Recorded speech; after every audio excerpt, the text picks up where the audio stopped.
দেশের ৭ জেলায় ধেয়ে আসছে ঝড়। এই ঝড়ের গতিবেগ থাকতে পারে সর্বোচ্চ ৬০ কিলোমিটার, হতে পারে বজ্রবৃষ্টিও।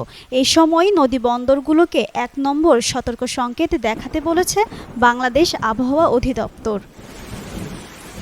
বুধবার এক বিজ্ঞপ্তিতে আবহাওয়া কার্যালয় জানায়, খুলনা, বরিশাল, পটুয়াখালী, কুমিল্লা, নোয়াখালী, চট্টগ্রাম ও কক্সবাজার অঞ্চলগুলোর ওপর দিয়ে দক্ষিণ ও দক্ষিণ-পূর্ব দিক থেকে ঘন্টায় ৪৫ থেকে ৬০ কিলোমিটার বেগে ঝোড়ো হাওয়াসহ বৃষ্টি বা বজ্রবৃষ্টি হতে পারে। ভোর ৫টা থেকে দুপুর ১টা পর্যন্ত এসব এলাকার নদী বন্দরগুলোকে ১ নম্বর সতর্ক সংকেত দেখাতে বলা হয়েছে।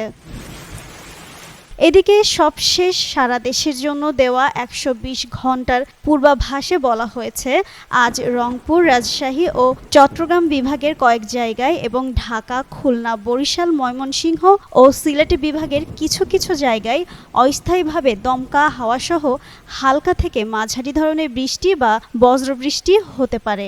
সেই সঙ্গে দেশের কোথাও কোথাও মাঝারি থেকে ভারী বর্ষণ হতে পারে। সারা দেশে দিন ও রাতের তাপমাত্রা সামান্য বাড়তে পারে।